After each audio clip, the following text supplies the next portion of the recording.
시청자 여러분 안녕하십니까? VOA 모닝뉴스 시작합니다. 북한의 잇따른 탄도미사일 발사와 무인기를 통한 영토 침입 등 도발 위협이 지속되고 있는 가운데 한국의 윤석열 대통령은 북한이 또다시 한국 영토를 침범하면 9.19 남북 군사합의 효력 정지를 검토하라고 지시했습니다. 북한의 도발이 격화되는 상황에서 군사합의에 얽매이지 않고 강력한 대응에 나서겠다는 경고 메시지입니다. 첫 소식 조상진 기자가 보도합니다. 한국의 윤석열 대통령은 4일 비공개 회의를 열고 국가안보실과 국방부, 합동참모본부 등으로부터 최근 북한의 무인기 한국 영공 침범 사건과 관련한 대응 전력 보고를 받았습니다. 윤 대통령은 이 자리에서 같은 도발이 다시 벌어질 경우 9.19 남북 군사합의 효력 정지를 검토할 것을 지시했다고 대통령실이 밝혔습니다. 윤석열 대통령은 북한이 다시 이같이 우리 영토를 침범하는 도발을 일으키면 9.19 군사합의 효력 정지를 검토하라고 안보실에 지시했습니다. 대통령실 고위 관계자는 이와 관련해 무인기뿐 아니라 북한의 미사일 도발 등 9.19 군사합의 위반이 사실상 일상화되는 비정상적인 날들이 지속됐다며 국민들이 불안을 느끼지 않도록 단호한 대비 태세를 주문한 것이라고 설명했습니다. 9.19 군사합의는 전임 문재인 정부 시절인 2018년 9월 발표된 것으로 접전 지역에서의 군사적 우발 충돌 방지가 목적이며 남북 군사분계선을 기준으로 비행 금지구역 내 포병 사격을 금지하고 야외 기동훈련 금지구역과 군사행동을 금지한 완충수역 등을 설정했지만 북한의 지속적인 도발로 존폐 기로에 서게 됐습니다. 전문가들은 북한의 위반 행위 수위가 영공 침범까지 높아지자 윤 대통령이 강력한 경고 메시지를 발신한 것으로 분석했습니다.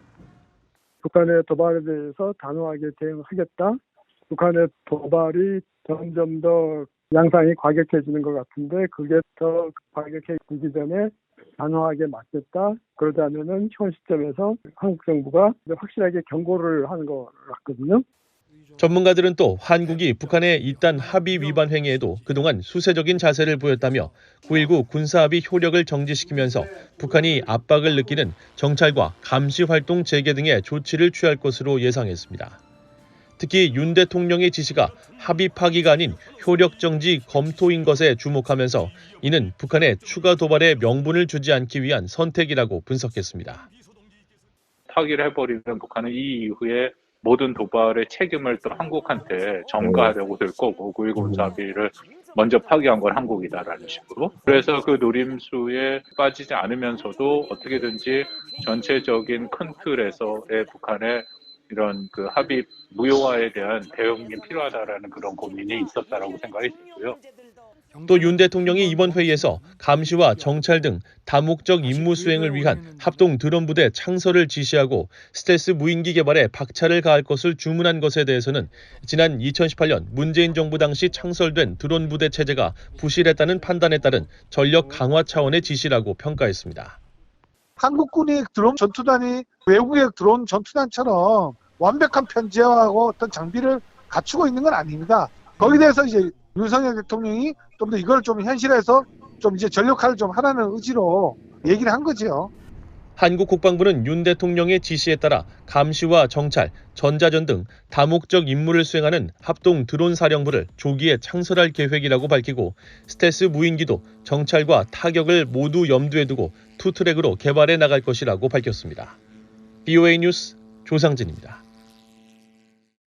미국 정부는 북한의 핵무기 사용 등 여러 시나리오에 대한 미국과 한국의 대응 방안에 이견이 없다는 사실을 거듭 확인했습니다. 북한의 핵 위협에 대응한 미국과 한국의 공동 실행 방안이 논의되고 있고 미국의 한국에 대한 확장 억제 공약이 철통 같다는 점도 강조했습니다. 함지아 기자가 보도합니다. 백악관의 카린 장피에르 대변인은 3일 정례 브리핑에서 한국과의 핵 공동연습과 관련해 부인한 조 바이든 대통령의 전날 발언의 정확한 뜻과 관련한 질문을 받았습니다. 앞서 윤석열 한국 대통령이 한국조선일보와의 인터뷰에서 실효적 확장 억제를 위해 미국과 핵에 대한 공동기획, 공동연습 개념을 논의하고 있다고 밝혔는데 바이든 대통령이 2일 한국과 공동 핵 연습을 논의하고 있느냐는 기자의 질문에 아니다라고 답한 게 논란이 돼 나온 질문이었습니다. 장 피에르 대변인은 바이든 대통령이 한 말을 다시 한번 분명히 하고 싶다며 우리는 핵 공동연습을 논의하지 않고 있으며 한국은 핵 보유국이 아니라고 밝히고 그러나 북한이 핵무기에 대응해 양국이 공동 실행 방안을 논의하고 있다는 윤 대통령의 발언에 문제가 없다는 입장을 밝혔습니다. So just want to be very clear on what the president was saying, and it is very much how it stands. But following their meeting in Cambodia, President Biden and President Un tasked their teams to plan for an effective, coordinated response to a range of scenarios, including nuclear use by North Korea. 장 피에르 대변인은 이어 이 계획은 양국이 노력하고 있는 일이고 윤 대통령이 전날 발언에서 명확히 언급한 내용이기도 하다고 강조했습니다. 핵 연습이 없다는 바이든 대통령의 발언도 틀리지 않고 북한의 핵무기에 대응한 미한 양국의 조율된 대응을 언급한 윤 대통령의 말도 맞다는 것입니다. 미국 국무부는 정례 브리핑에서 같은 입장을 확인했습니다. So in terms of extended deterrence, we are fully committed to our alliance with the ROK and providing extended deterrence through the full range of U.S. defense capabilities. We take extended deterrence very seriously. 프라이스 대변인은 특히 지난해 미국과 한국이 확장 억제 전략 협의체를 개최한 사실을 언급하면서 우리는 확장 억제가 의미 있고 한국과 일본의 안보에 대한 우리의 공약이 철통 같다는 것을 말과 행동 모두 증명될 수 있도록 관련 논의를 계속하고 있다고 말했습니다. 프라이스 대변인은 미국과 한국 사이의 확장 억제와 관련해 이견이 있느냐는 질문에는 그렇지 않다며 선을 그었습니다. I'm not aware that there are differences. I would refer you to our allies in the ROK to speak to their perspective on this. But when it comes to extended deterrence, we are on precisely the same page. 프라이스 대변인은 그러면서 한국과 일본의 안보에 대한 우리의 약속은 양자와 미한일 3자 회의 때마다 전면에 내세우고 중심이 되어왔다면서 앞으로도 계속 그럴 것이라고 강조했습니다. BOA 뉴스 함자입니다. 한국군이 적의 무인기 침투 상황을 가정하고 이에 대응하는 훈련을 실시할 예정인 것으로 전해졌습니다. 한국군에 따르면 5일 오후 경기와 강원 북부 수도권 일대에서 합동 참모본부 주관으로 방공훈련이 실시될 예정이며 육군 지상작전사령부와 수도방위사령부, 항공사령부, 공군작전사령부 등 주요군이 모두 참여하는 형태가 될 것이라고 연합뉴스 등 한국 언론이 4일 보도했습니다. 훈련은 가상의 적기를 운용하면서 방공무기와 헬기 등 지상 및 공중 감시 타격 자산을 통합 운용해 진행하며 충남 보령의 공군 사격장에서도 실사격 훈련이 함께 진행될 것으로 알려졌습니다. 한국군은 지난달 26일 북한의 무인기 침범에 따른 실전적 훈련이 계속되고 있다면서 이에 따라 서울 일부를 비롯한 훈련 지역에서 항공기 등의 소음에 대한 시민들의 이해를 당부했다고 한국 언론들이 전했습니다. 유엔군 사령부는 새해 어떤 위기나 우발적 사태에도 대응할 수 있도록 대비태세를 발전시키고 훈련을 더욱 강화해 나갈 것이라고 앤드류 해리슨 유엔군 사령부 부사령관이 밝혔습니다. 해리슨 부사령관은 사회 연결망 서비스 트위터에 공유한 새해 영상을 통해 유엔사는 올해 새로운 도전 속에서도 언제나 준비되어 있을 것이라면서 이같이 말했습니다. 특히 유엔사는 지난해 우크라이나 전쟁에서 얻은 교훈을 통해 새해 대비태세를 더욱 완비해야 한다면서 새해 훈련은 더 현실적이고 강도가 높을 것이라고 강조했습니다. 해리슨 부사령관은 이어 지난 한 해 북한의 도발로 유엔사는 매우 바쁜 한 해를 보냈다면서 향후 우발 사태에 대비하고 북한으로부터 촉발된 모든 사건에 대응하기 위해 유엔사와 관계국이 진행해온 모든 노력에 사의를 표한다고 밝혔습니다. 미국 118대 의회가 새 회기를 시작했습니다.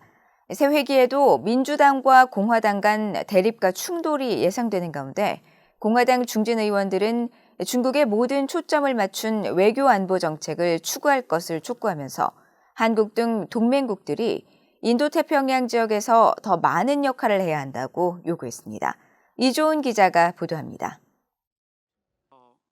미국 상원은 민주당이, 하원은 공화당이 다수당 지위를 차지한 미국 118대 의회가 3일 개회했습니다. 민주당의 척 슈머 상원 원내대표는 민주당과 공화당 양당의 화합을 강조했습니다. There's much that we should be proud of from the 117th Congress. There's much we can be hopeful for in the 118th.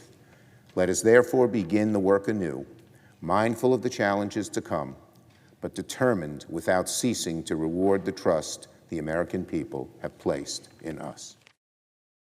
하원에선 공화당의 케빈 메카시 의원이 하원의장 당선에 필요한 과반 찬성표를 확보하지 못해 100년 만에 재투표를 실시하는 당내 갈등을 노출하기도 했습니다.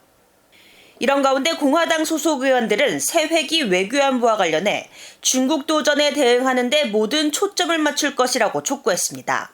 제임스 리시 상원 외교위원회 공화당 간사는 성명을 통해 중국으로부터의 경쟁은 자유롭고 개방된 인도태평양 지역을 유지하기 위해 미국 및 우리 동맹국들의 포괄적이고 협력적인 대응을 요구한다며 미국의 이익을 보호하고 타이완의 방위를 증대하는 한편 미국의 경제 및 상업 외교를 강화하고 동맹국 및 파트너들과의 관계를 확대하기 위한 계획들을 진전시켜야 한다고 밝혔습니다. 그러면서 미국과 동맹국들의 이익을 증진하고 확보하기 위해 모든 면에서 중국의 도전에 맞서는 데 초집중해야 한다고 강조했습니다. 공화당의 마르코 루비오 상원 의원은 워싱턴의 비영리 기구인 아메리칸 아이디어 연구소가 발행하는 아메리칸 컨서버티브에 기고한 글에서 미국 외에도 한국 등 동맹국들이 인도태평양 지역에서 더 많은 역할을 해야 한다고 강조했습니다. 타이완과 한국, 일본, 호주, 인도 그리고 다른 나라들은 공산주의 중국에 맞선 중요한 방어벽 역할을 한다는 겁니다. 그러면서 미국이 중국 기업에 대한 미국의 자본 유입을 차단하고 중국의 간첩 행위로부터 직접 재산을 보호하는 한편 중요한 공급망을 공산주의 나라인 중국 밖으로 이전하고 군사 자산을 인도태평양으로 이동시키는 등 우리의 역할을 해야 한다고 강조하고 이런 노력은 아시아와 유럽의 동맹국 및 파트너들이 그 대의에 동참하지 않는 한 무의미할 것이라고 주장했습니다. VOA 뉴스 이주원입니다. 조 바이든 미국 대통령과 기시다 후미오 일본 총리가 오는 13일 미국 워싱턴에서 정상회담을 갖는다고 백악관이 3일 공식 발표했습니다. 카린 장 피에르 백악관 대변인은 성명에서 두 정상은 이번 회담에서 북한의 불법적인 대량 살상 무기와 탄도미사일 프로그램, 러시아의 우크라이나에 대한 잔혹한 전쟁을 비롯해 타이완 해협의 평화와 안정 유지를 포함한 다양한 영내 및 국제 현안을 논의할 것이라고 말했습니다. 또 두 정상은 미일 동맹의 전례 없는 강력함을 축하하고 앞으로 양국의 동반자 관계를 위한 경로를 정할 것이라고 밝혔습니다. 바이든 대통령은 또 이번 회담에서 최근 발표된 일본의 국가 안보 전략과 주요 7개국 G7 의장국 선임, 유엔 안보리 비상임 이사국 선출에 대한 전폭적인 지지를 거듭 표명할 예정이라고 설명했습니다. 이상으로 VOA 모닝 뉴스를 모두 마칩니다. 시청해주신 여러분 고맙습니다.